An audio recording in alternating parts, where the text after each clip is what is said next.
Shabbat Shalom familia, gracias por acompañarnos en un estudio más aquí en la Biblia en su contexto. Recuerden que estamos iniciando una nueva serie de estudios con respecto al libro de Éxodo. Hoy sí comenzamos un nuevo libro y vamos a comenzar con la primera porción, que va desde Éxodo capítulo 1 hasta el capítulo 6, verso 1.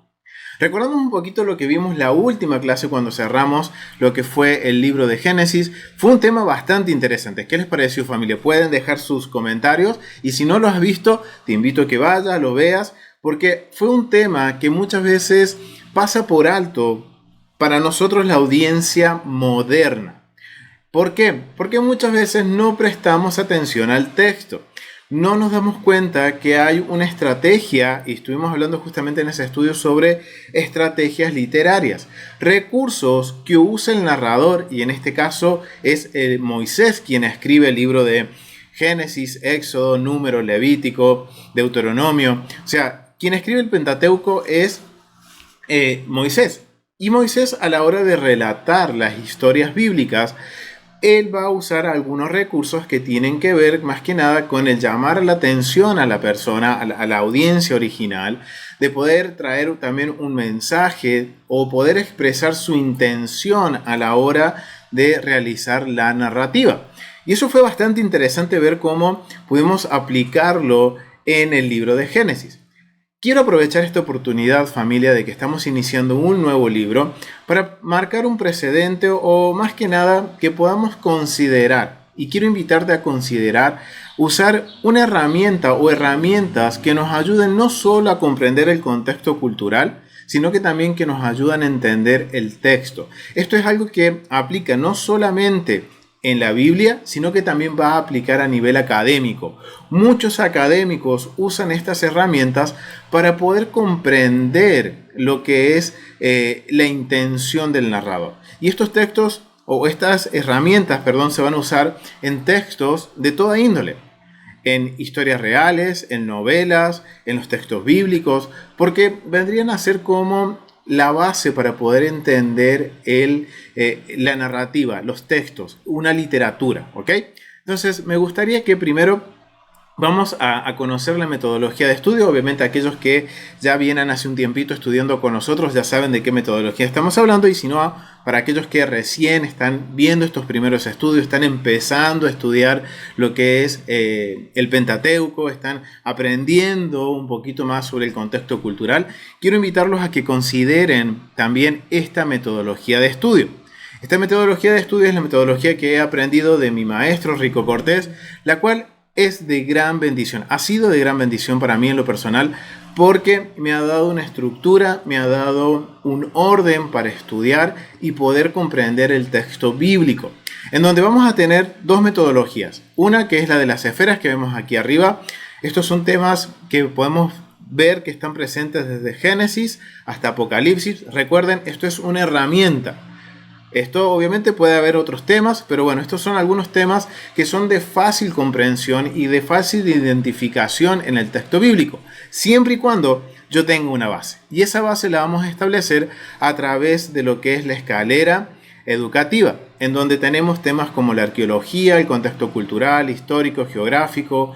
Si se habla del templo, considerar el templo, te invito a que consideres el templo, para poder entender el contexto del libro y la carta, y ahí entra lo que es la estrategia literaria y también la herramienta que quiero que hoy podamos considerar, familia. Son varias herramientas en sí para entender la narración. Cuando hablamos del contexto libro o carta, estamos hablando también de lo que es comprender la narrativa y tratar de identificar cuál es la intención, el propósito por el cual el narrador o el autor del libro o la carta quiere transmitirlo a la audiencia original. Entonces, tener esto en cuenta, familia, para poder entender ahora sí el capítulo y el texto bíblico que quiero analizar, y esto conectarlo con las esferas, porque cuando yo tengo esta base, yo puedo identificar los vocabularios que va a cada una de las esferas, y esto me permite traer una comprensión podría decir, como siempre digo, a Torah primera persona, ¿ok?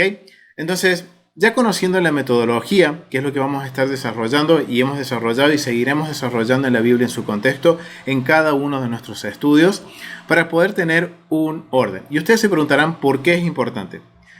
Familia, En el ámbito académico, en el ámbito educacional, podemos decir, se sigue una metodología, se sigue podemos decir, un programa de estudio. Cuando nosotros vamos a la facultad, a la universidad, cuando vamos al bachiller, al secundario o la escuela primaria, los maestros o profesores, cuando dan una materia, siguen un programa. Durante el ciclo educativo, durante un año van a seguir el mismo programa para mantener un orden y llegar al propósito de que el alumno entienda el concepto que el maestro quiere enseñar con respecto a la materia. Bueno, así mismo tiene que ser nuestro estudio en la Torá, familia. Así tiene que ser nuestro estudio en la Biblia. No solo en la Torá, en la Biblia completa. Agarre un libro desde el Antiguo Testamento o agarre un libro o una carta del Nuevo Testamento.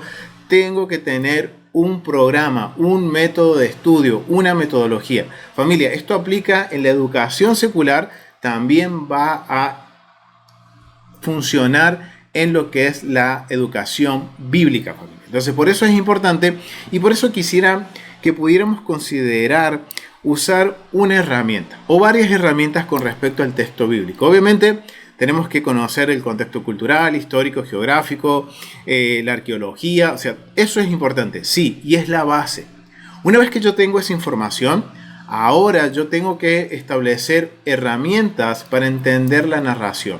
Y esto me va a permitir llegar a conclusiones basado en lo que el texto dice, no basado en mis opiniones o en lo que yo creo o en lo que yo me imagino, sino que vamos a ir a cosas concisas.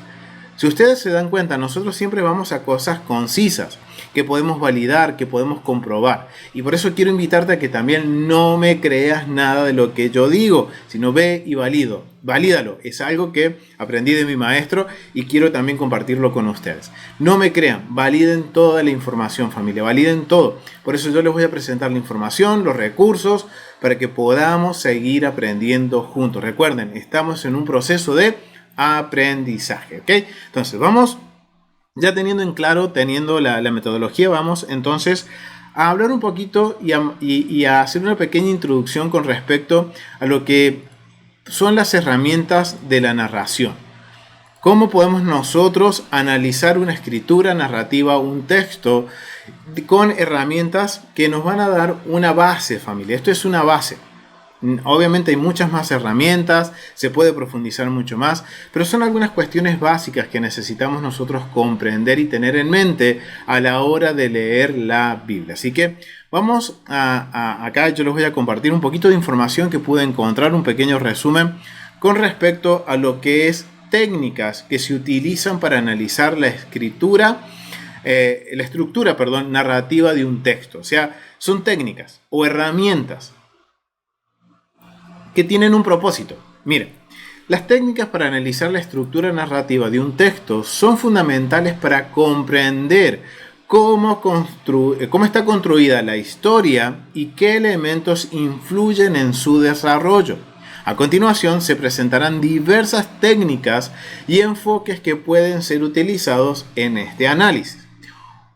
Una de las técnicas es definición de análisis narrativo. O sea, vamos a definir lo que es el análisis narrativo. El análisis narrativo es una práctica multidisciplinaria cuyo objeto es comprender e interpretar la estructura, el contenido y el significado de las narraciones. Este enfoque permite desmenuzar la historia para identificar los temas subyacentes, patrones y consecuencias sociales presentes en la narrativa. ¡Wow, familia! Miren qué interesante. Cuando yo ahora tengo podemos decir, una base con respecto a lo que es el contexto cultural e histórico, entonces yo ahora puedo identificar ese vocabulario en la narración. Y esto me va a ayudar a mí a identificar, como dice aquí, la definición de un análisis narrativo. Por eso es importante, porque me va a dar la posibilidad de entender, hacer una interpretación correcta del texto, entender el contenido, el significado de la narración, poder también establecer algunos temas que son paralelos a la narrativa, patrones y también consecuencias sociales. ¿Por qué? Porque recuerden, hay una audiencia original que estaba dentro de una cultura, dentro de una sociedad. Y dentro de estas técnicas vamos a encontrar la siguiente, familia. Consideren esto: técnicas de análisis de estructura. Existen varias técnicas que los analistas narrativos pueden emplear para evaluar la estructura de un texto. 1. Identificación de la estructura narrativa. Esto implica dividir el texto, y algo que muchas veces no hacemos, en sus componentes básicos, tales como introducción, desarrollo y conclusión. Miren, es como estar volviendo a las clases de castellano, familia, pero es necesario. Es necesario porque de esta forma mantenemos un orden y vamos a llegar a la esencia del mensaje. 2. Mapeo de personajes y sus relaciones. Un análisis que detalla quiénes son los personajes, sus características y cómo interactúan entre sí ayuda a revelar la dinámica de la historia. Y esto lo podemos ver, por ejemplo, en porciones pasadas, por ejemplo, con la relación de José con sus hermanos. Ahí tenemos diversos personajes y que tienen una interacción, y hay podemos decir, ver cómo esa interacción influye dentro de la historia con un propósito, para traer un mensaje. Entonces tenemos que hacer también, si hay personajes, un mapeo de estos personajes, identificarlos, si hay una relación, saber qué tipo de relación hay. Tercero, examen de los conflictos y resoluciones. Esto es bien importante. Identificar los principales conflictos en la narración, cómo se resuelven y cómo se resuelven. Pueden proporcionar una visión clara de la narrativa y su mensaje. Y en esta porción vamos a tener conflictos y vamos a ver cómo se van a ir desarrollando clase a clase y cómo se van a ir solucionando estos conflictos. Así que ahí tenemos la primera técnica, el análisis de estructura. Otra técnica es el tipo de estructura narrativa. A la hora de analizar un texto es crítico entender, escuchen, es crítico entender los diferentes tipos de estructuras que pueden estar en uso, tales como una estructura lineal, que esto es un orden cronológico. Es cuando vemos que en la narración se sigue un orden cronológico, y esto va a facilitar la comprensión del desarrollo de la historia. Después vamos a tener otra estructura, que es la estructura no lineal, y esto involucra saltos en el tiempo, en donde no es evidente un orden cronológico, lo que puede crear un efecto sorpresa, o sea, llamar la atención del lector, de la audiencia original, y mantenerlos en el interés de la lectura. Y aquí entraría, podríamos decir, lo que son las estrategias literarias. El salto, vamos a ver que muchas veces en la escritura bíblica no se sigue un orden cronológico, sino que comienza contando la historia, después te termina contando el final y después te cuenta el desarrollo de cómo se llega a ese final. ¿Por qué? Porque eso es una estrategia que permite tener a la audiencia en suspenso, atraer a la lectura y que pongan atención al texto. Y esto es necesario, familia, porque nos va a ayudar a entender el mensaje de la Biblia. Tercero, estructura circular. La narración comienza y termina con la misma idea o evento, lo que puede enfatizar ciertas temáticas o mensajes. Y esto es bien interesante. Entonces, miren, tener en cuenta lo que es la estructura narrativa. Después tenemos que hacer un análisis. También como herramienta podemos usar un análisis de temas y símbolos. Más allá de los aspectos estructurales, el análisis narrativo también se enfoca en la identificación de los temas centrales y el uso de símbolos dentro de la obra. Identificar los temas recurrentes, y esto es algo necesario.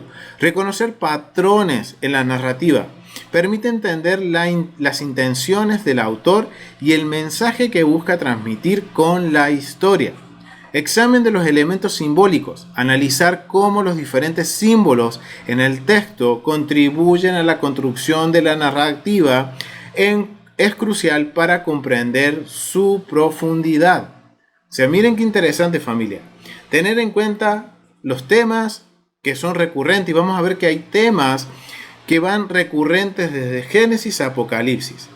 Y hay algo que es recurrente, es el tema del Éxodo, y que el ciclo pasado pudimos profundizar en el Éxodo que se va a repetir este patrón del Éxodo al final de los tiempos. Te invito a que vayas y veas este estudio que se llama Un patrón que se repetirá, que es justamente conectar el libro de Éxodo con el libro de Apocalipsis.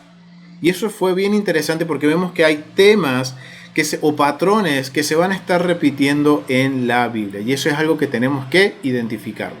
Otra de las herramientas que también tenemos que usar son los métodos de datos narrativos. Prestar atención a los datos, a los detalles que nos da el texto, familia. La recopilación de datos narrativos es un proceso crucial en el análisis narrativo, permitiendo que los investigadores obtengan una visión profunda de las experiencias narradas. Y aquí vamos a tener entrevistas y grupos de discusión. Estas técnicas permiten a los narradores expresar sus perspectivas y emociones, enriqueciendo el análisis con capas adicionales de significado.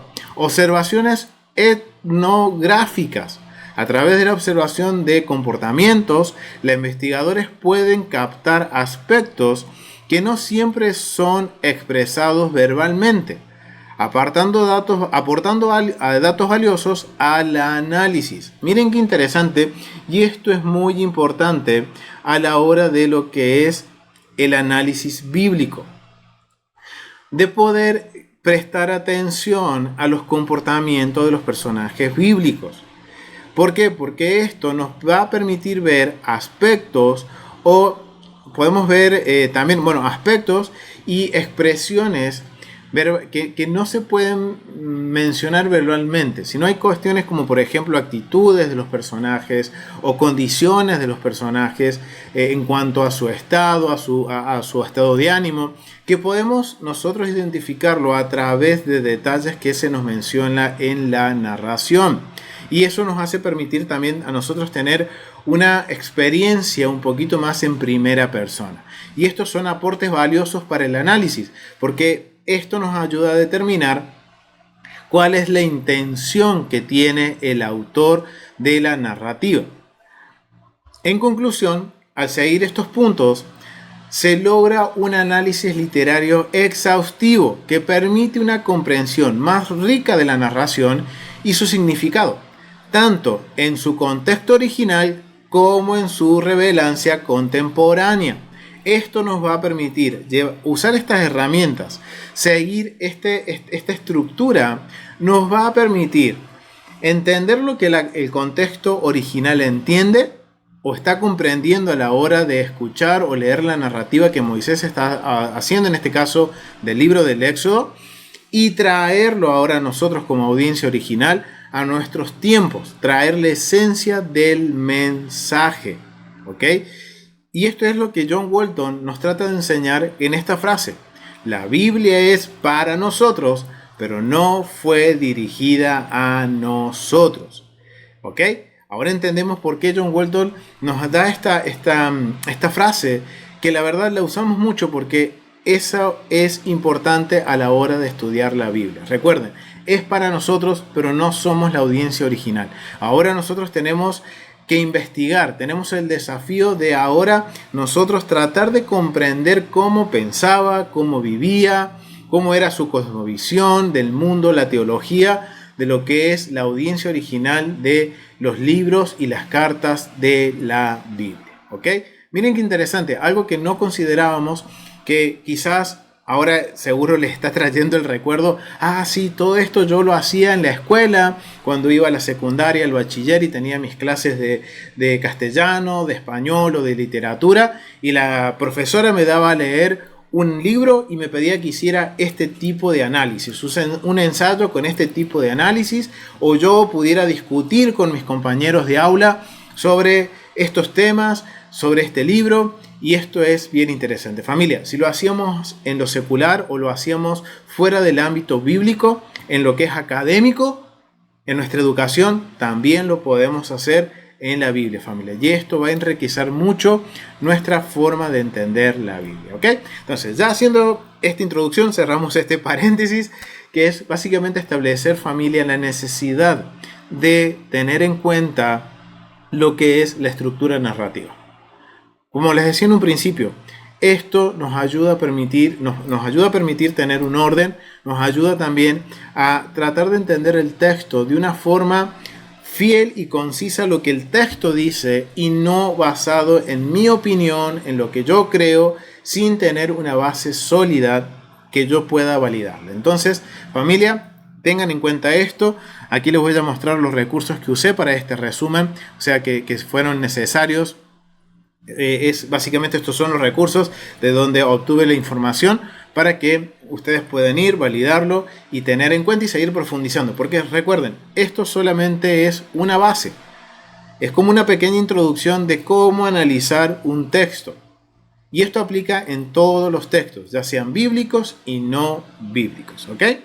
Entonces, ya teniendo en cuenta esto, ya teniendo en cuenta un poquito sobre el cómo vamos a analizar los textos usando esta herramienta, ahora esto nos va a permitir conectar la escalera educativa con la metodología.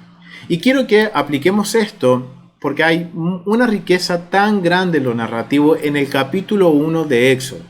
Vamos a enfocarnos en el capítulo 1, no en todos los versos, en algunos versos, porque es muy interesante cómo el narrador usa recursos narrativos para traer un mensaje y hacer una conexión bastante interesante que quizás no la habíamos hecho o no estábamos considerando. ¿Ok?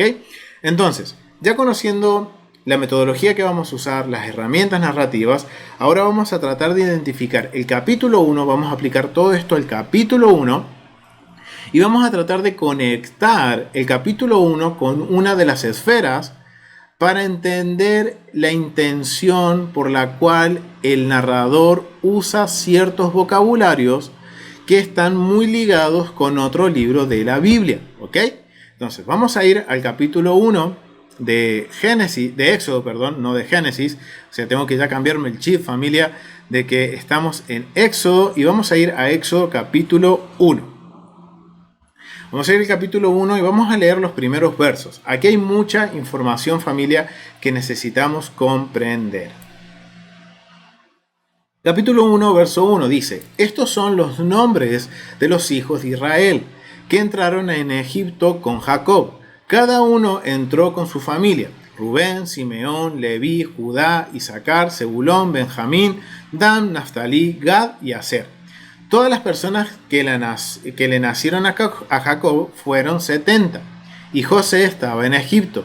Y murió José, y todos sus hermanos, y toda aquella generación. Y los hijos de Israel fructificaron y se multiplicaron, y fueron aumentados y fortalecidos en extremo, y se llenó de ellos la tierra. Ok, miren qué interesante. En estos primeros versos, el narrador está usando una serie de vocabulario que la verdad nos va a ayudar a entender la intención, por qué el narrador... Y aquí hay algo bien interesante, familia, antes de continuar. Si nosotros vamos al análisis más básico de la narración, es ver el tipo de narración. Si es en tercera persona, primera persona. Y vemos que es interesante, que el narrador es Moisés. Pero en estos primeros capítulos, Moisés está narrando su propia historia, pero no lo hace en primera persona, sino que lo está haciendo en tercera persona. Esto es increíble, familia. Y esto es algo que tenemos que entender, que Moisés lo hace con un propósito, con una intención. Entonces vamos a tratar de identificar esto. Y aquí vamos a ver un misterio, familia, que la verdad... que si ahora nosotros somos más que nada, más que ser, sino que estamos atentos al texto bíblico, vamos a hacer algunas conexiones bastante importantes. Pero hay algo que a nivel narrativo llama mucho la atención, es que, por ejemplo, en las Biblias en español vamos a ver que se habla de la siguiente forma. Comienza de la siguiente forma. ¿Qué dice? Estos son los nombres de los hijos de Israel. Todas las Biblias en español empiezan de la misma forma. Obviamente que en el español nos da podemos decir, la pauta de que es como que inicia un nuevo libro. Pero miren qué interesante. Cuando yo leo, y voy a leerle, familia, yo tengo aquí lo que es el Humash el Humash de edición Sion Levi, del rabino Sion Levi. Y miren qué interesante. Cuando yo leo desde una traducción más apegada al hebreo o una traducción, una transliteración del hebreo al español, miren cómo empieza. Dice, y estos son los nombres de los hijos de Israel. El texto hebreo empieza con podemos decir, con un i, que es como un conector. Ahora, ¿por qué usa el texto original, el texto hebreo, usa un i? Ahora entendemos que al no conocer el contexto cultural, histórico, geográfico, al no conocer el traductor, recuerden que un traductor muchas veces no tiene el conocimiento de lo que es la cultura. Y en este caso, cuando yo leo el texto hebreo, dice, y estos son los nombres de los hijos de Israel que venían a Egipto. Y estos. Ahora lo interesante es que un libro comience con y esto. Los sabios nos enseñan lo siguiente. Miren, les voy a leer el comentario que dicen los sabios. Y estos son los nombres.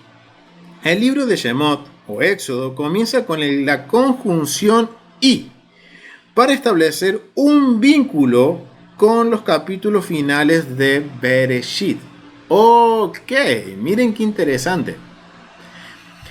Porque Éxodo capítulo 1, si yo lo leo del hebreo, me está estableciendo una conexión con Génesis. Es decir, que si yo quiero estudiar el libro de Éxodo, primero tengo que estudiar el libro de Génesis. Miren qué interesante, cuando yo presto atención a la narración, esto es algo que nos va a ayudar a comprender ahora la intención. Porque ahora, en este capítulo 1, Moisés usa cierto vocabulario que ahora, ok, vamos a ver que hay mucho vocabulario que está conectado con el libro de Génesis. Ahora la pregunta es, ¿por qué?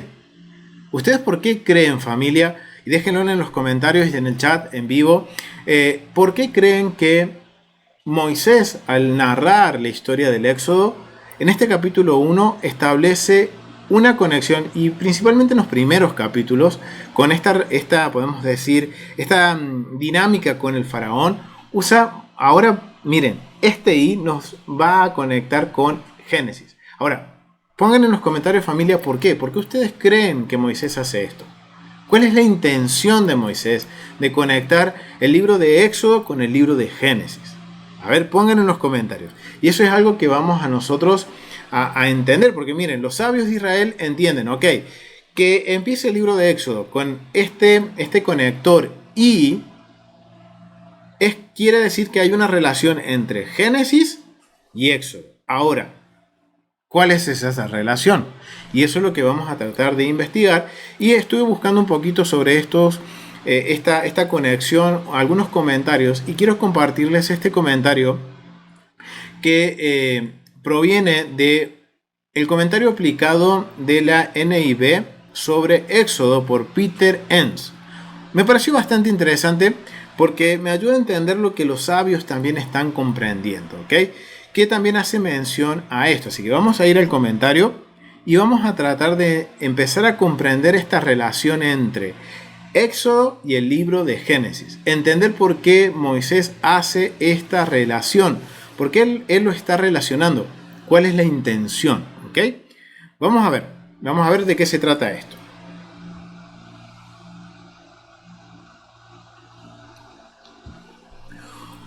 Uno puede comenzar a entender Éxodo, dice Peter Enns, uno puede comenzar a entender Éxodo al considerarlo más como un capítulo de un libro, el Pentateuco, como un libro en sí mismo.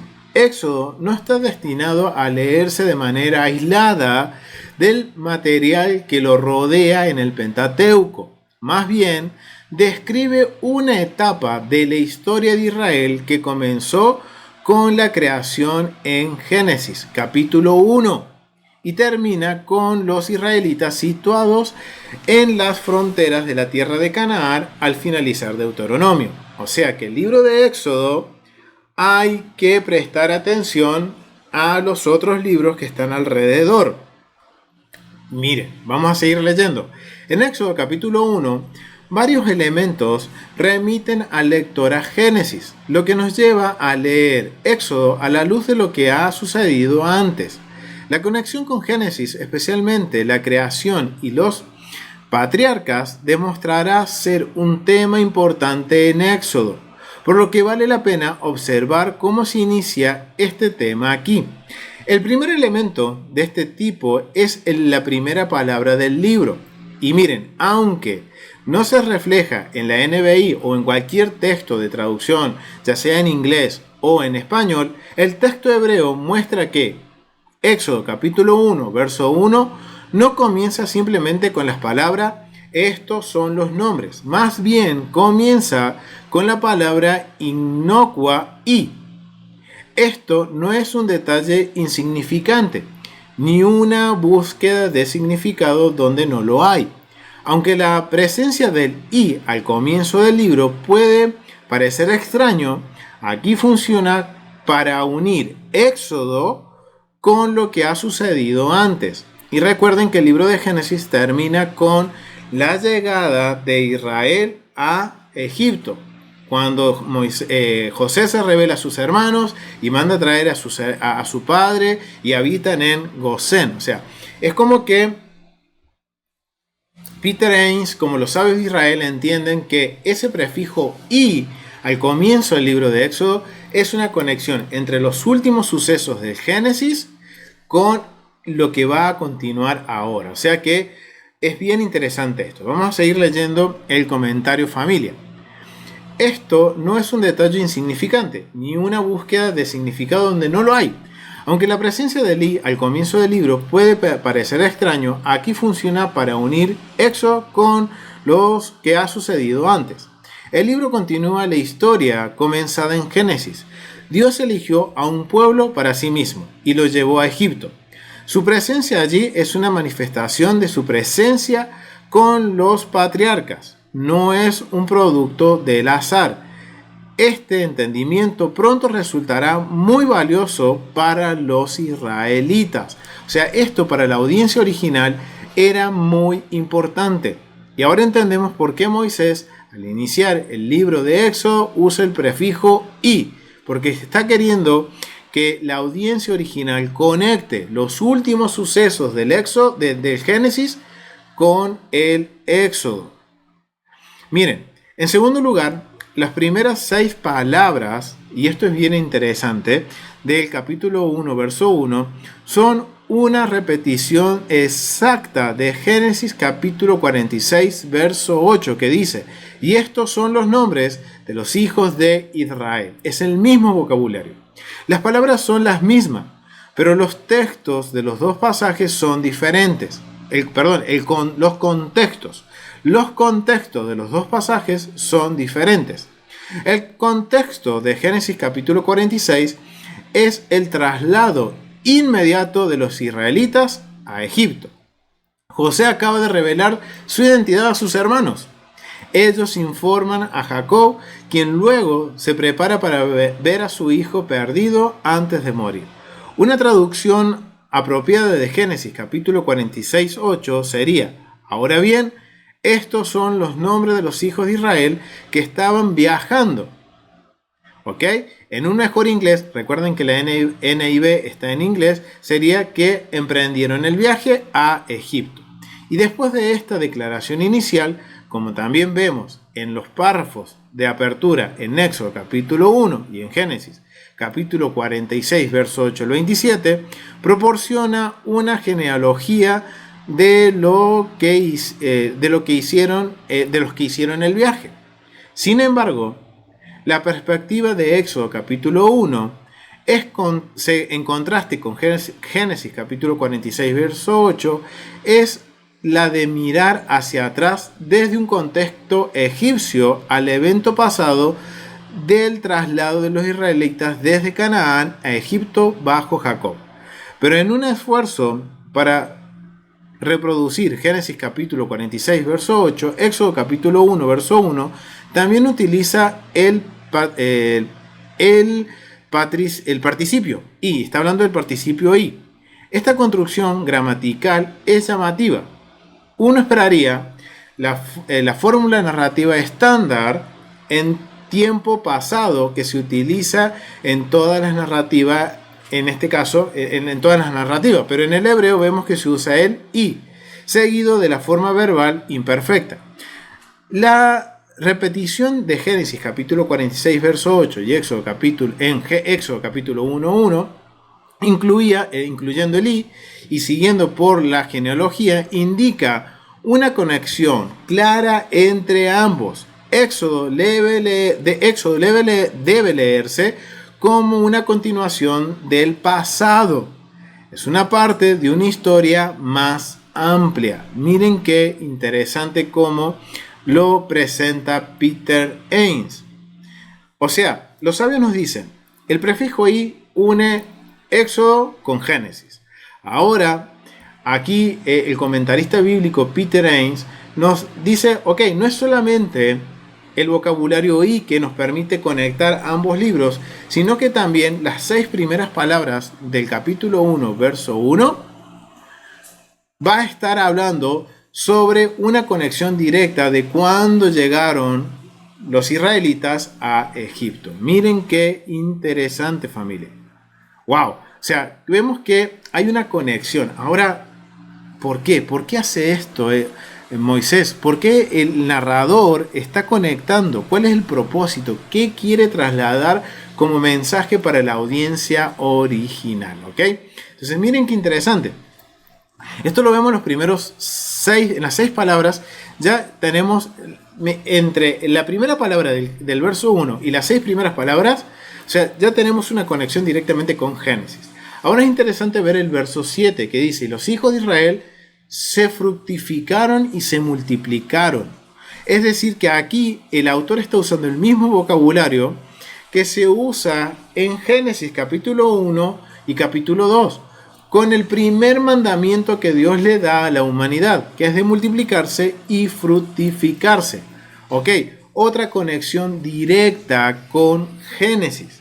Y esto es bien interesante. Vamos a leer el comentario que habla con respecto a esto. Un tercer elemento que aquí aparece, o sea, ya vemos que hay 2 elementos. El primer elemento, para que tengamos en claro, es el prefijo i al inicio de la narración. Y el segundo elemento es cuando cita literalmente en el primer verso de Éxodo, está citando Génesis capítulo 46 verso 8. Pero hay un tercer elemento, y este tercer elemento es esto que yo les marcaba en el verso 7, que tiene que ver con el fructificarse y el multiplicarse.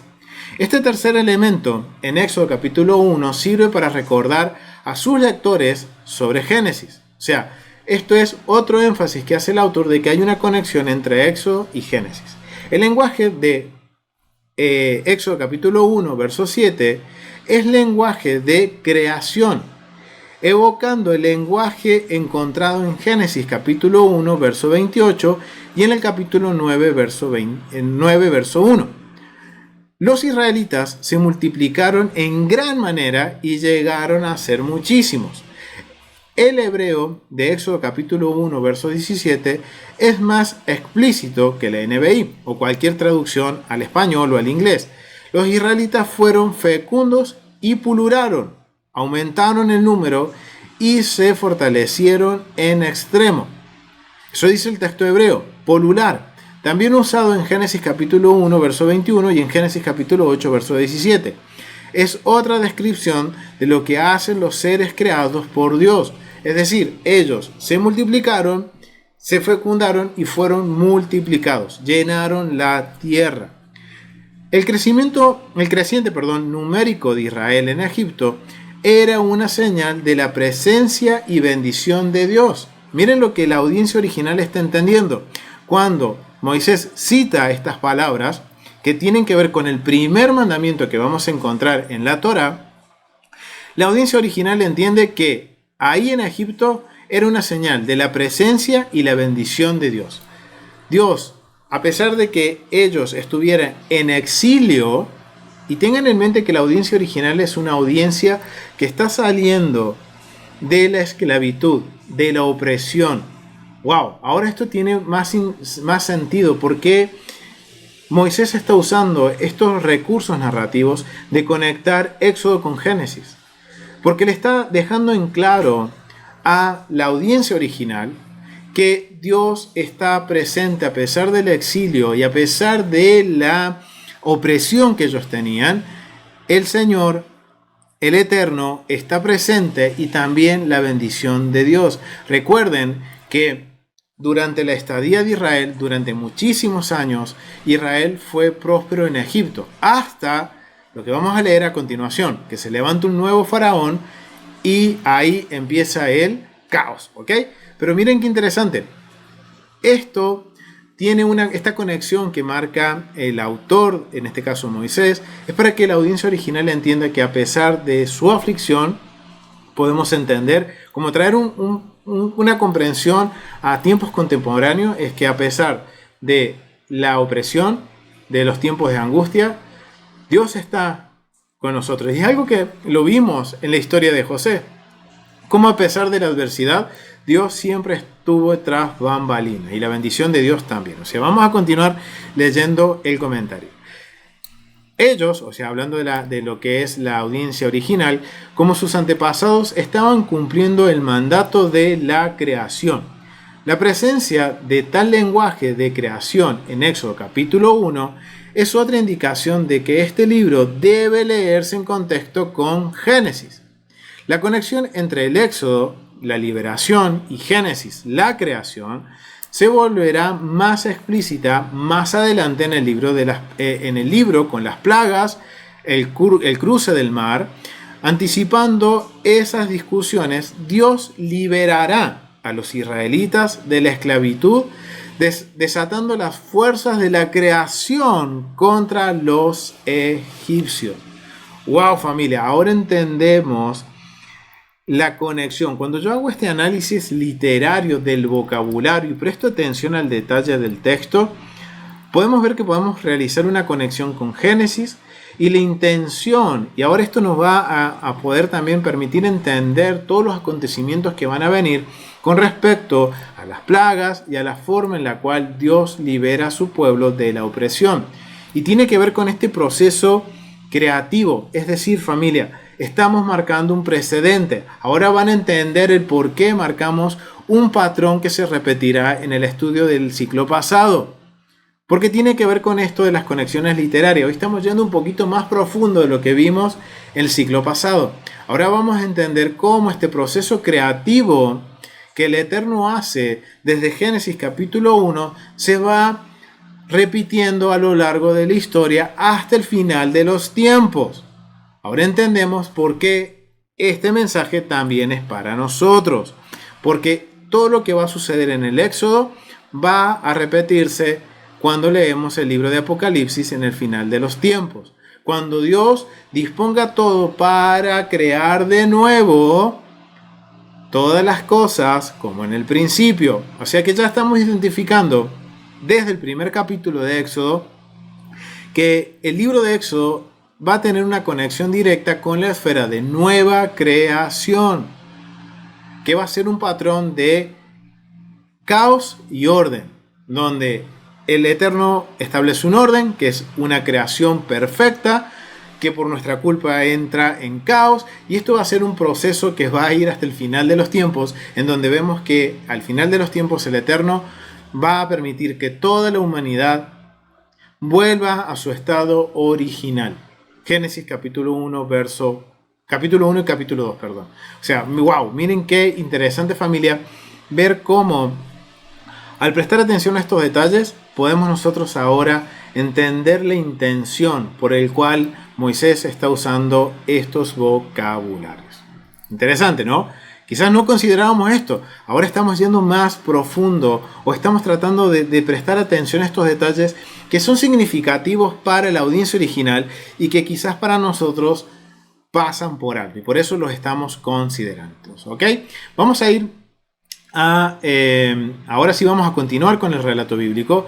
Ya vamos viendo que desde los primeros versos hay una conexión con Génesis, pero es interesante ahora seguir profundizando en la narración, en lo literario, porque va a usar recursos ahora Moisés para seguir enfatizando esta conexión con Génesis, pero también llamando la atención a la audiencia, tanto original como a nosotros. O sea, debería esto llamar nuestra atención y hacernos distintas preguntas. Así que vamos a ir a Éxodo capítulo 1 y vamos a leer desde el verso 8 en adelante.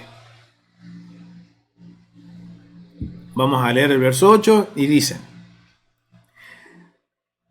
Entre tanto, dice, aquí continúa la historia. O sea, aquí, recuerden, primeros versos nos está mostrando que Dios, a pesar, de acuerdo a la intención que podemos ver en la narración que tiene Moisés, que hace Moisés, la intención es dejar claro el cómo llega, o sea, conectar el Génesis, la parte de la llegada de Israel a Egipto, que la audiencia original entienda que Dios siempre estuvo en su provisión y bendición estuvo con Israel en Egipto, pero ahora continúa el relato de lo que va a acontecer. El relato de cómo Israel llega a estar en opresión, cómo llega a estar, en este caso, en esclavitud. Y dice el verso 8: Entre tanto, se levantó sobre Egipto un nuevo rey que no conocía a José. O sea, dice, se levantó un nuevo faraón que no conocía a José. Y dijo a su pueblo: He aquí, el pueblo de los hijos de Israel es mayor y más fuerte que nosotros. Ahora pues, seamos sabios con él, para que no se multiplique. ¡Wow! Miren qué interesante esto. Vemos que en el capítulo, en los versos anteriores, dice que Israel se multiplicó y se fructificaron. Miren qué interesante. O sea que el narrador le está dejando claro a la audiencia original de que cuando llegó a Egipto, a pesar de que estaban en el exilio, que estaban en una tierra extranjera, Israel obedecía los mandamientos y estaba cumpliendo con el primer mandamiento. O sea, ¿por qué es significativo esto? Porque es el primer mandamiento de Génesis. Pero también vemos ahora que el faraón que se levanta dice que no quiere que se sigan multiplicando. Está atentando contra la voluntad divina. ¡Wow! Esto es increíble, familia. Vamos a seguir leyendo lo que dice el texto bíblico. Y acontezca que viniendo guerra, él también se una a nuestros enemigos y pelee contra nosotros, y se vaya de la tierra. Entonces pusieron sobre ellos comisarios de tributos que los molestasen con sus cargas, y edificaron para Faraón las ciudades de almacenaje Pitón y Ramsés. Pero cuanto más los oprimían, miren lo que pasa, mientras mayor opresión, tanto más se multiplicaban y crecían. Ok, vocabulario muy interesante este. De manera, que los egipcios temían a los hijos de Israel. Y los egipcios hicieron servir a los hijos de Israel con dureza y amargaron sus vidas con dura servidumbre, en hacer barro y ladrillo, en toda labor del campo y en todo su servicio, al cual los obligaban con rigor. Vamos a analizar aquí esto de acuerdo a la narrativa, siguiendo el mismo tema, la misma temática que estamos haciendo con respecto al análisis literario del capítulo 1. Entonces es interesante ver que como ahora se levanta un nuevo faraón, este faraón que quiere impedir que se... Literalmente cuando se está diciendo para que no se multipliquen, que esto quiere decir que el faraón que atentaba contra la voluntad divina. Y a más intención del faraón de que no se multipliquen, Dios bendecía aún más a Israel. Ahora vemos el cumplimiento de la promesa que le hace Dios a Abraham. Bendeciré al que te bendice y maldeciré al que te maldice. Para Faraón, de que Israel se multiplicara era una maldición. ¡Wow! Interesante. Pero aquí, cuando analizamos el texto bíblico a nivel literario, nos pueden surgir distintas preguntas, como por ejemplo, ¿quién es este faraón? Es interesante que aquí está usando una estrategia narrativa Moisés, que es la misma que usó cuando, recuerden, con José, cuando se encuentra con un hombre que no tiene identificación, que le dice dónde están sus hermanos. Aquí está usando el mismo recurso de decirnos, se levantó un faraón, pero ¿quién es este faraón? Y es una pregunta válida, de decir, ¿quién es este faraón? ¿Qué dinastía es? ¿Por qué se levanta un nuevo faraón? ¿Qué sucedió en Egipto? ¿Cuánto tiempo pasó entre la muerte de José y que se levanta este faraón? Son preguntas válidas y que quizás nos estamos haciendo. Y dejen en los comentarios, ¿alguna vez se preguntaron esto, familia? ¿Se preguntaron quién es este faraón? ¿Y cuánto tiempo pasó entre José, la muerte de José, y que se levante este nuevo faraón para oprimir el pueblo? Dejen en sus comentarios, ¿qué creen ustedes, familia? ¿Por qué usa esta estrategia? ¿Cuál es la intención? Y esto es bien claro, familia. Aquí ya hemos aprendido que cuando en la narración bíblica se nos revelan algunos detalles y otros se nos ocultan, es porque lo importante no es quién es el faraón, sino de la intención o el por qué hace faraón lo que hace. Miren, vamos a leer el siguiente comentario para entender un poquito más sobre esto, que también proviene de Éxodo, el comentario de la aplicación de NBI. Miren lo que dice. Un nuevo faraón que llega al poder aparentemente no conocía a José, lo que puede significar que o bien era completamente ignorante de la historia de su propia nación, o más bien que simplemente eligió actuar con ignorancia respecto al sabio consejo de José y cómo los egipcios se habían beneficiado de él en Génesis capítulo 41. El versículo 8 también es un ejemplo notable de una característica no solo de Éxodo en general, sino de muchas partes de la narrativa bíblica. El escritor no proporciona un relato completo y detalles de lo que está informando. Dos preguntas, miren. Peter Ains se hace estas dos preguntas que recién nos hacíamos nosotros. ¿Quién es este faraón? ¿Cuánto tiempo pasa desde la muerte de la generación de José? Sin embargo, el escritor bíblico no está interesado en dar estos detalles. Y esto es algo que tenemos que tener en claro, familia. Si los detalles no están, es por algo. No tenemos que entrar en conjeturas o en conclusiones basadas en opiniones personales de quién es este faraón. Si el autor del libro, tenemos que ser sinceros con el texto, familia. El autor del libro dice, se levantó un faraón y el propósito de que ese faraón se levantó fue para oprimir el pueblo. Listo. Tenemos que quedarnos con eso, familia. Y tratar de entender qué hay detrás de esa información que nos revela. Si para el narrador fuera importante detallarnos quién es el faraón, nos hubiera dicho quién es el faraón. Vamos a continuar leyendo. ¿Por qué no? Miren lo que se pregunta el comentarista. ¿Por qué no? ¿Por qué no nos revela esto? Esto es solo una conjetura. Puede ser al proporcional. Dice, puede ser que al proporcionar demasiados detalles históricos concretos, se corre el riesgo de limitar la intemporalidad del mensaje de Éxodo. ¿Ok? Capítulo 1. Aquí es capítulo 1. De Éxodo. De Éxodo. Vamos a dejarlo ahí. Delimitar, o sea, miren qué interesante.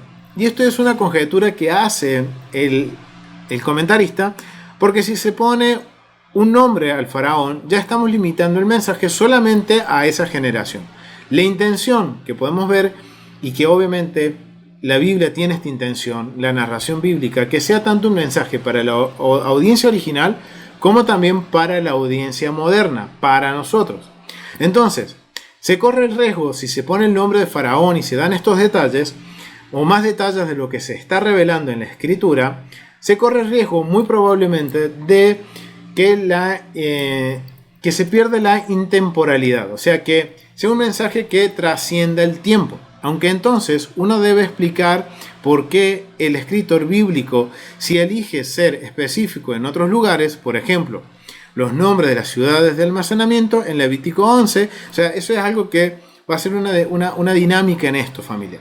Porque vamos a ver cómo el autor va a ocultar información o no va a dar información que para él no es relevante para la historia, pero sí nos va a dar otra información, como por ejemplo, no nos da el nombre de faraón, pero sí nos dice las ciudades, y eso tiene un porqué, son pistas que la audiencia original entiende, familia. Es lo que está entendiendo. Vamos a continuar con el comentario. Otra razón puede ser que algunos de estos detalles incidentales simplemente no valen la pena mencionarlos, ya que no añaden a su propósito, al propósito por el cual Moisés está escribiendo el libro de Éxodo. Un propósito que evidentemente es más teológico que periodístico. El Éxodo es la historia de la liberación de su pueblo por parte de Dios. Y eso es como podemos nosotros resumir el libro de Éxodo. El tema principal es la liberación del pueblo de Dios de la esclavitud. Aunque esta última visión probablemente sea el caso, otra posibilidad debería ser considerada. Puede ser que algunos de los detalles no se mencionan porque no es necesario hacerlo. No debemos pensar que la audiencia original estaba encontrándose por primera vez con esto o cualquier otra historia bíblica en forma escrita. Aunque la omisión de nombres y marcadores cronológicos puede presentar un problema para la interpretación moderna, esta dificultad no debe proyectarse a los lectores antiguos, porque recuerden, ellos conocen su historia. Una explicación adecuada puede no ser más complicada que apelar a la familiaridad de la audiencia antigua con la historia que nosotros solo vemos en su forma escrita. El problema es que para el momento en que la narrativa recibió su forma oficial, o sea, la Biblia, los escritos bíblicos, la historia ya había estado en amplia circulación durante un tiempo, algo que nosotros no consideramos, y un tiempo considerable. La forma bíblica entonces presenta una historia que para los lectores modernos parece fresca, parece como que, ok, está aconteciendo en estos momentos, o ok, esto la audiencia original quizás no lo sabía. Familia, recuerden, la audiencia original es una narración que circulaba durante tiempos, y el libro de Génesis, vamos a ver que lo deja claro, perdón, de Éxodo lo deja claro. Pero para con una audiencia antigua era parte fundamental de su tejido cultural y espiritual. Porque recuerden que más adelante en Éxodo se nos va a decir que el pueblo clama al Dios que había conocido de oído, el Dios de sus padres, había clamado a ese Dios que no conocían, y ese Dios los escucha y viene en su rescate, en su liberación. O sea, quiere decir que lo que Moisés está relatando para la audiencia original era algo que ellos ya sabían, que estaba dentro, podemos decir, de la cultura, de su tejido espiritual. O sea, ellos ya conocían parte de la historia. Por eso que ahora entendemos por qué Moisés y por qué los escritos bíblicos muchas veces no nos da detalles específicos en cuanto a cronología o nombres o aspectos que quizás nosotros como audiencia modernas, al no estar empapados en la cultura de la audiencia original, no los podemos ver o no podemos considerarlos. Entonces queremos indagar en estos temas que terminan desviándonos de la esencia del mensaje. Por eso tenemos que ser muy atentos al texto, a estos detalles, y siempre ponernos en la situación, ok, la Biblia es para mí, pero no fue dirigida a mí, no soy la audiencia original. Entonces, miren qué interesante. Aunque faltan algunos detalles de la historia, lo que está claro es que este nuevo faraón no está en absoluto contento con lo que ve. O sea, esto es algo bien claro.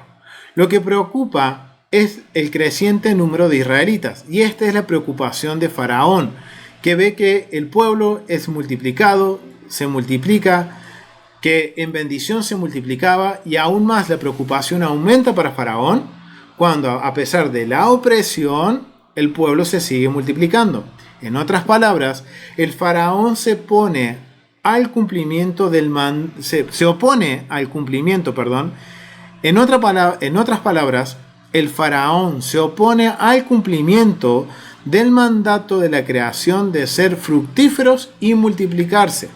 Las palabras de Faraón en el versículo 9 con las del versículo 6 y 7.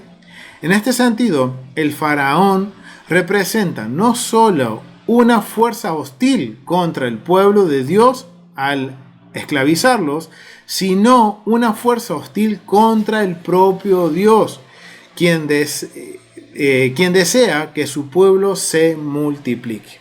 Ok, vemos que a grandes rasgos al usar estos detalles narrativos o estos detalles literarios, Moisés está dejando claro que esto no es Dios contra Faraón o Moisés contra Faraón, sino que está hablando que es Faraón contra el propio Dios de los hebreos, en contra del Dios en contra del Dios de Abraham, Isaac y Jacob. O sea, esto es bien interesante, familia. O sea, vemos cómo ahora Dios entra en un conflicto, no Dios, sino el Faraón está tentando contra la voluntad divina.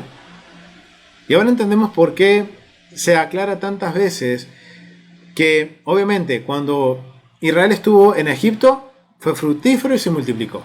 Cuando se levanta este Faraón, ¿qué le molesta? Que se multiplique y sea fructífero el pueblo.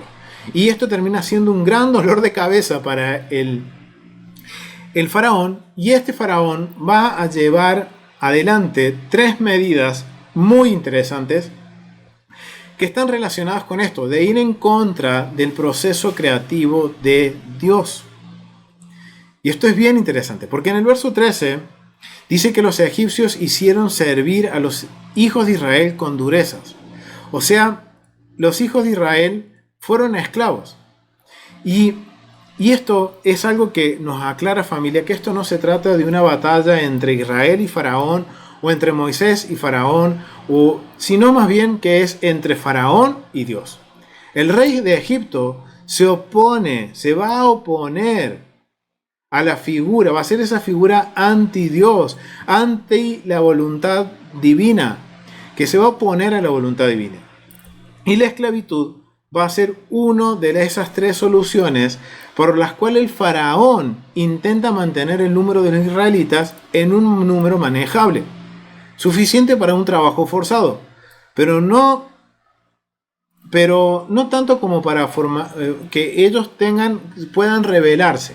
O sea, Faraón, ¿qué está intentando? Ok, no vamos a permitir, a través de la esclavitud, vamos a cansarlos, vamos a tratar de que estén tan oprimidos que no puedan multiplicarse. ¿Y qué dice la escritura? Se multiplicaron. Y esto resultó inútil para Faraón, ya que la opresión simplemente resultó en un aumento adicional. Y como para subrayar este punto, el versículo 12 repite el mismo lenguaje, de que se aumentó, se multiplicaron, como en el verso 7. El Faraón no es rival para Dios, el Dios creador. O sea, recuerden esto, ahora esto nos está dando también, identificando la esfera de caos y orden en lo que es la cosmovisión. Desde un primer momento, Moisés nos está dejando claro de que la intención en el libro de Éxodo es marcar un precedente, en la cual es un precedente contracultural, en donde se le deja en claro a la audiencia original de que no es como la cosmovisión en Egipto, en donde el Dios creador es el Faraón, sino que el Dios creador es el Dios de Abraham, Isaac y Jacob, el Dios que nos dio la instrucción de multiplicarnos y fructificarnos. Y es lo que está sucediendo en Éxodo, en los primeros capítulos de Éxodo. En este primer capítulo se nos deja claro que Israel estaba cumpliendo con los mandatos de Dios en el exilio, algo que también aplica para nosotros. Y en eso Dios los bendijo, a pesar de la opresión de Faraón. Y esto terminó siendo un dolor de cabeza para Faraón. Y ahora Faraón se convierte en un antidios, podríamos decirlo. Y esto nos deja ver que Faraón no va a ser un rival para Dios.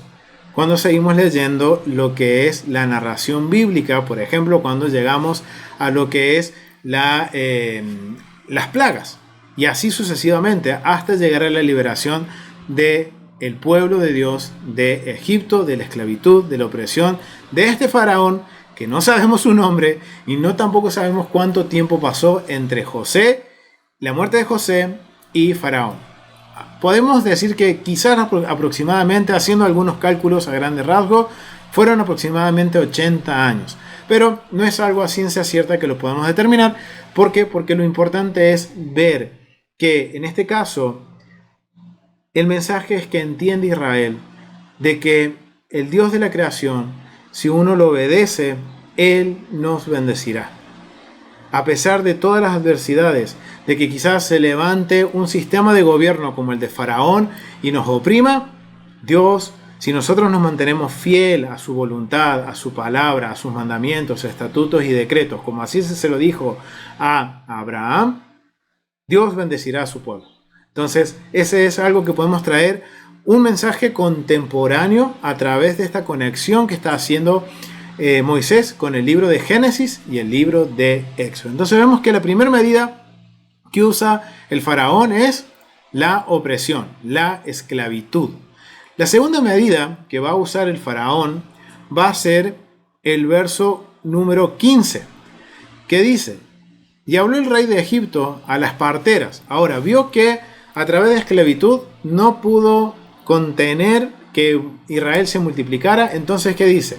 Y habló el rey de Egipto, el faraón, a las parteras de las hebreas, una de las cuales se llamaba Cifra y la otra Fúa, y les dijo: cuando asistáis a las hebreas en su parto y veáis el sexo, si es hijo, matadlo, y si es hija, entonces viva. O sea, miren cuál fue la segunda estrategia. O sea, Faraón, esto ya era un dolor de cabeza para Faraón, y Faraón sigue atentando en contra de la voluntad divina.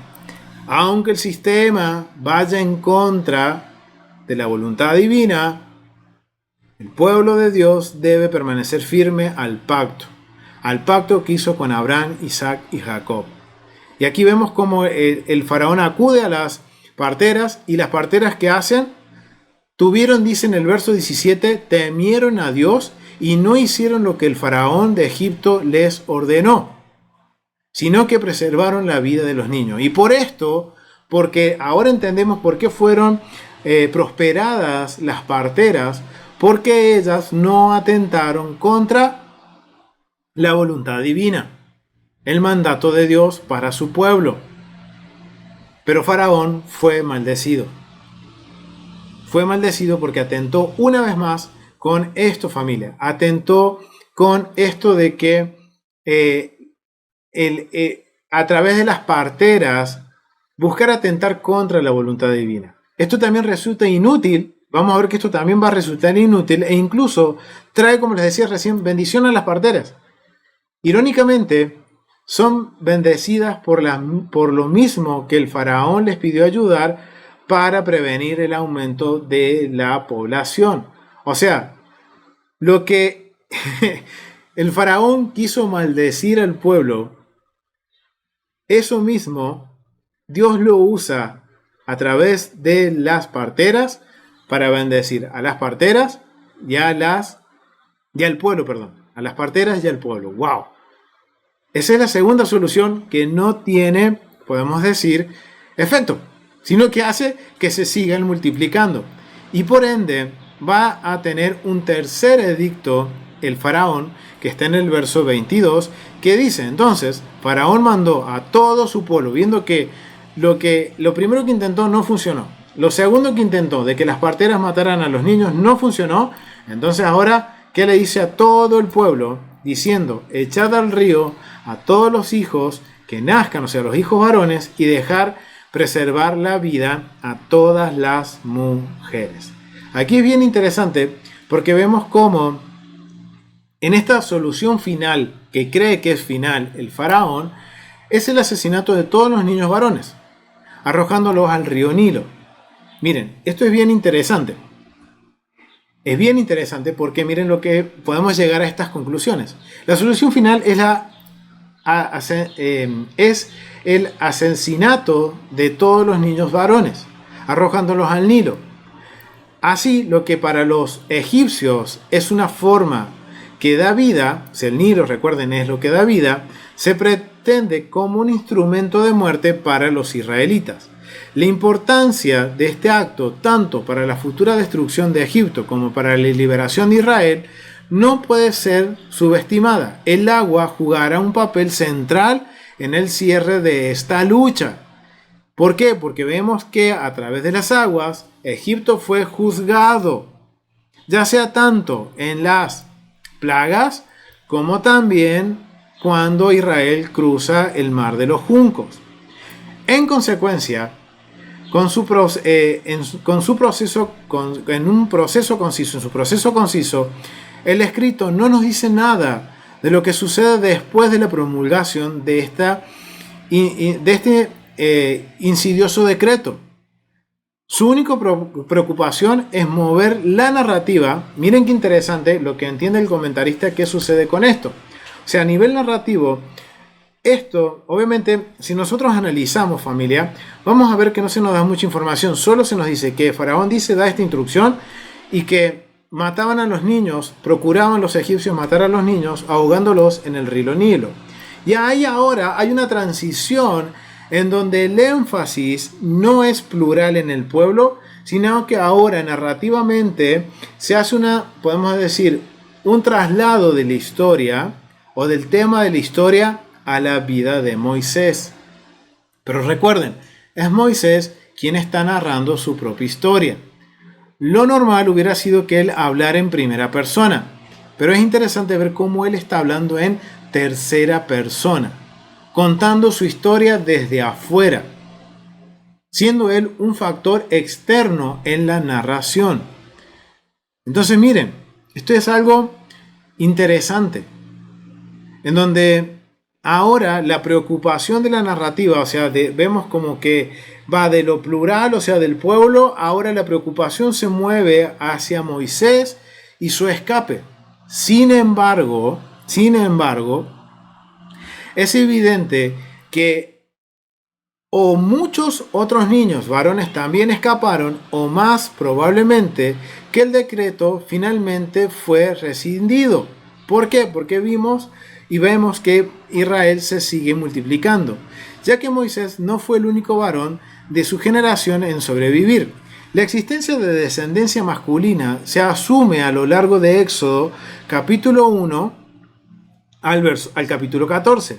Por ejemplo, en Éxodo capítulo 3, 22, que dice: sino que pedirá cada mujer a su vecino y a su huésped alhajas de plata, alhajas de oro y vestidos, los cuales pondréis sobre vuestros hijos y vuestras hijas y despojaréis a los egipcios. O sea, aquí este verso nos da a entender que a pesar de que los intentos de Faraón de eliminar a la población de hombres de Israel, a la larga o sobrevivieron muchos hijos o muchos varones al río Nilo, o esto llegó a un punto en que el faraón dijo: ok,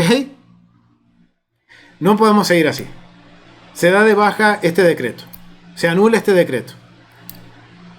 ¿Por qué? Porque vemos que a la historia, en la narración histórica, y quizás esto muchas veces es un detalle que no considerábamos, vemos que la población de hombres en Israel continuó, porque siguieron, como dicen en Éxodo capítulo 3, verso 22, cuando se le ordena a las mujeres despojar a sus huéspedes, despojar a los egipcios, porque tenían hijos e hijas.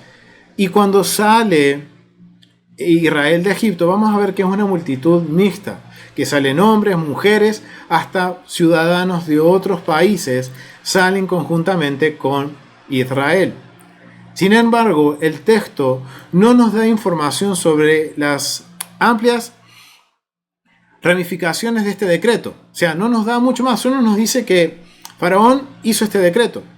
Todo lo que se nos dice es que un niño especial, o sea, de toda esta historia de ese decreto, se hace énfasis en que un niño muy especial, que es Moisés, se escapa y llega a ser adoptado por la hija de Faraón, y que este niño escapa de las malvadas intenciones de Faraón. Es decir, que ahora vemos que hasta el punto de que podemos entender cómo Moisés nos aclara en la narración lo que hace Faraón. Hasta ese punto, Faraón está actuando al pueblo, pero ahora el narrador traslada eso a un nivel más personal, a la vida de Moisés, que es el mismo que se está narrando su propia historia. Pero ahora hay una transición de la historia con un propósito, para que la atención de la audiencia esté en vilo en todo momento, y el mensaje siempre va a ser el mismo, que Dios está en control de todas las situaciones. Y así como lo estuvo mientras Faraón oprimía al pueblo, también estuvo en la vida de Moisés.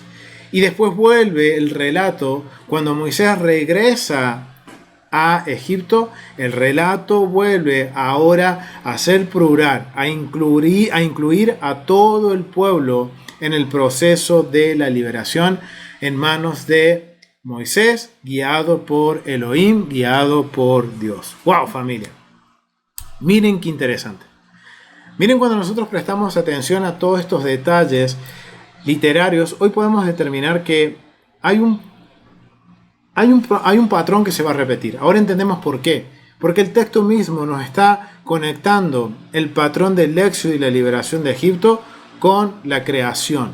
Es decir, que la liberación de Israel debe ser vista como una nueva creación, que después entra en caos, y aquí conectamos en la esfera no solo nueva creación, sino caos y orden, en donde cuando conocemos la historia de Israel, por culpa del pueblo, entra de nuevo el caos y el Eterno tiene que volver a entrar en un proceso creativo, y esto va a ser continuo hasta el final de los tiempos, en donde el Eterno va a establecer una nueva creación, como en Génesis capítulo 1, capítulo 2, y como lo hizo también en la historia de Noé, una nueva creación.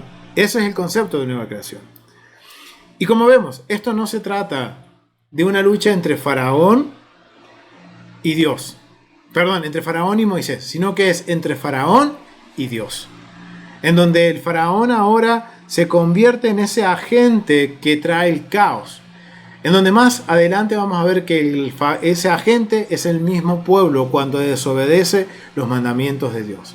Y aquí tenemos ese contraste, familia, en donde los factores externos están tratando de afectar la obediencia del pueblo. El pueblo se mantiene firme, entonces Dios los bendice, los multiplica, los fructifica, y a pesar de lo que haga Faraón, el pueblo se sigue multiplicando. Pero ya después en la historia vemos cuando este agente se traslada, este agente de caos se traslada al pueblo, vemos que el pueblo por rebelión desobedece, entra el caos. Cuando es influenciado, cuando el pueblo permite que los factores externos influencien la obediencia de los mandamientos, entonces entra el caos. ¿Qué quiere decir esto? Muy probablemente la intención del narrador es dejarle claro al pueblo: Dios está en control de todo, de todas las circunstancias. A pesar de que se levanten dificultades, de que el mundo esté en contra de nosotros, la sociedad esté en contra de nosotros, los familiares estén en contra de nosotros, si nosotros nos mantenemos firmes, Dios provee, Dios prospera, Dios multiplica, Dios nos hace fructíferos. Pero cuando ahora de nosotros abrimos esa puerta para que esos factores nos afecten y nos alejen de lo que es la obediencia y los mandamientos de Dios, entonces entra el caos. Y eso lo vamos a ver cuando empezamos a estudiar los mandamientos. Vamos a ver que es una dinámica que en la narrativa de los mandamientos va a estar, lo que es la bendición y la maldición, la vida y la muerte. Cuando, por ejemplo, en Deuteronomio 13, cuando alguien venga y te diga un sueño o te diga una profecía y se cumpla, pero te lleva a adorar a dioses extraños, abre esa puerta de que tu obediencia sea, podemos decir, puesta en juego, entonces vendrá el caos. Y entonces ahí el pueblo tiene que permanecer firmes. Ejemplo, Balaam y Balac, la misma historia. O sea, es el mismo propósito, familia. Entonces, nos permite ver que el mensaje a grandes rasgos es que Dios va a traer liberación. Y para nosotros ha traído a través de Yeshua esa liberación. Pero ahora depende de nosotros de mantenernos dentro de esa libertad. De que nos mantengamos dentro del propósito y de la voluntad divina. A pesar de lo que sucede alrededor nuestro, a pesar de que el mundo esté en contra de nosotros, es nuestra decisión permanecer en la voluntad divina. Y eso es lo que podemos traer como un mensaje contemporáneo, o Torah primera persona, como me gusta decirlo, a través del análisis, podemos decir, literario o narrativo de los textos bíblicos. Y eso va a ser un patrón que se va a repetir. Y por eso le invito a que, como ya les dije anteriormente, vayan y vean ese estudio. Un patrón que se repite. Porque va de la mano con esto que estamos viendo hoy. Así que lo vamos a dejar hasta aquí, familia. Ha sido un gusto poder compartir este estudio, de poder tener esta introducción al libro de Éxodo y entender esta misteriosa conexión entre el libro de Génesis y el libro de Éxodo. Algo que no considerábamos y te invito a que lo consideres. Así que nos vemos en el próximo estudio. Dale like a los videos, compártelos, suscríbete al canal, familia, suscríbete, porque todo esto nos ayuda a nosotros a seguir difundiendo el mensaje y también que podamos seguir aprendiendo juntos. Miren cuán importante, familia, es seguir aprendiendo. Así que nos vemos en un próximo estudio en la Biblia en su contexto. Shalom, familia, nos vemos.